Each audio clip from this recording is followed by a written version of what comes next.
How's it going, everybody? My name is Salty and welcome back to the channel. In today's video, we're going to be going over everything you need to know about the Call of Duty Black Ops Cold War Alpha.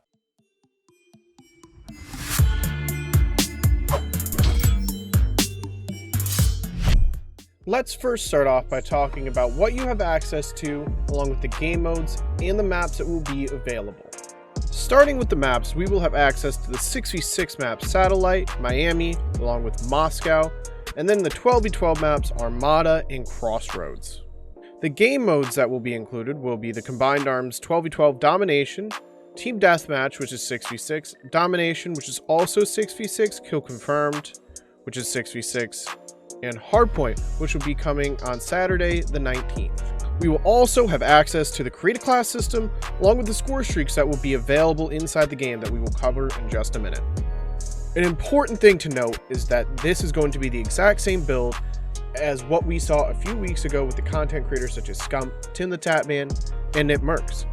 Everyone's going to be at level 1 and there's going to be 0 level progression. However, everything is going to be unlocked and you're going to have free access to try and use everything available to you in the game.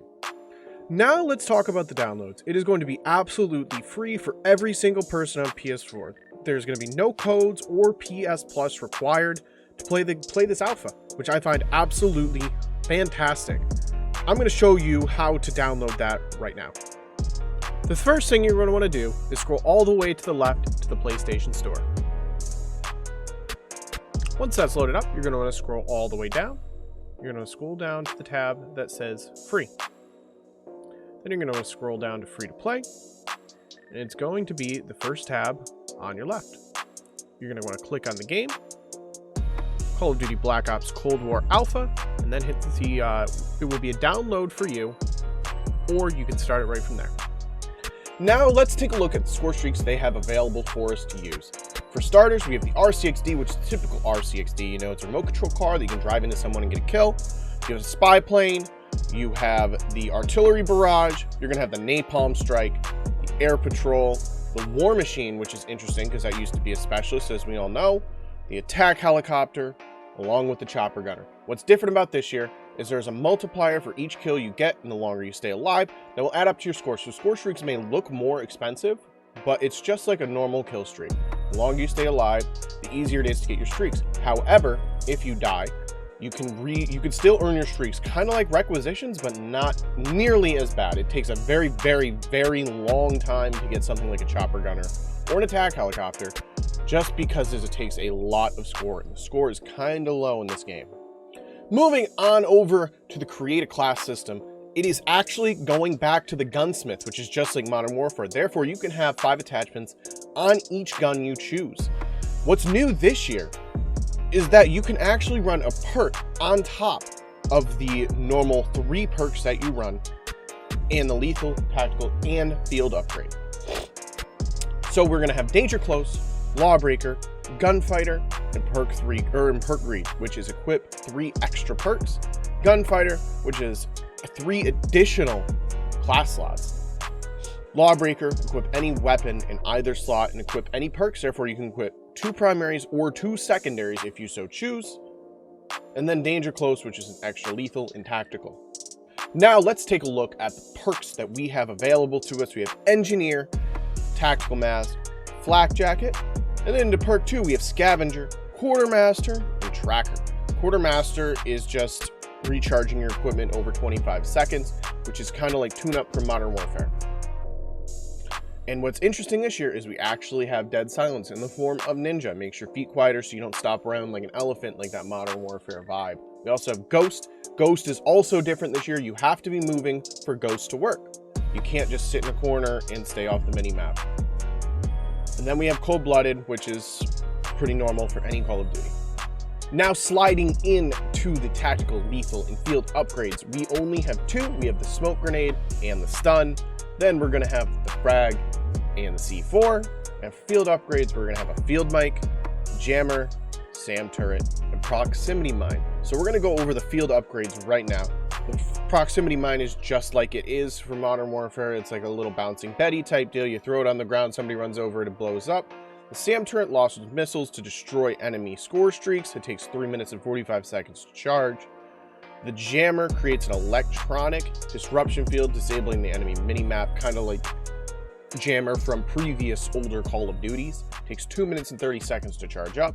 And the field mic deploys a recording device that highlights enemy sounds on your minimap. Therefore, it just gives you an extra perk on the minimap. It recharges in 3 minutes and 15 seconds. Now let's get into the weapons that they have unlocked for us. All of the attachments are unlocked for the weapons, so I'll go over that in another video for you guys. But let's start with the assault rifles. We have the XM4, which is just like the normal M4, or even some people have been comparing to the Commando from Black Ops 1. We got the Krig, which looks a lot like a Galil. So that is another comparable weapon in the previous COD franchises. We're going to have the AK-47, a staple in the COD franchise, especially back in the older CODs. It's going to be a good weapon.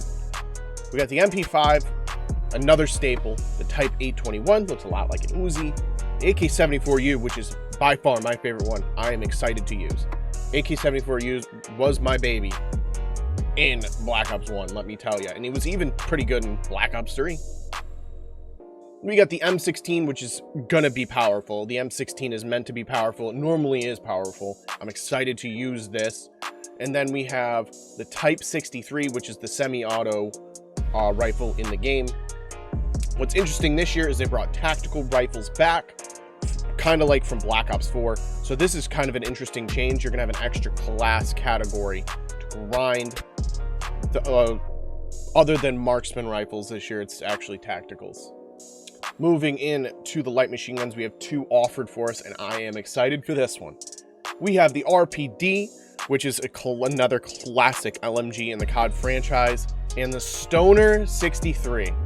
This one I'm excited for. This thing absolutely used to shred people. It's very fast firing. I'm excited to use the Stoner 63. Now moving on to the snipers, we also have two. We have the LW3 Tundra, which is a bolt-action sniper rifle. And we also have the Pellington 703, which again is a bolt-action. Sniping looks extremely fun in this game, and I cannot wait to try that out. Sliding over to the secondaries, we have the pistols here. We have the classic 1911, been in probably 75 to 80% of the Call of Duties ever made. And then we have the Diametti. I'm assuming it's going to be a lot like the Renetti, the B23R, the RX, or the RK7, things of that nature. So just a typical burst rifle, probably going to be the better of the two choices.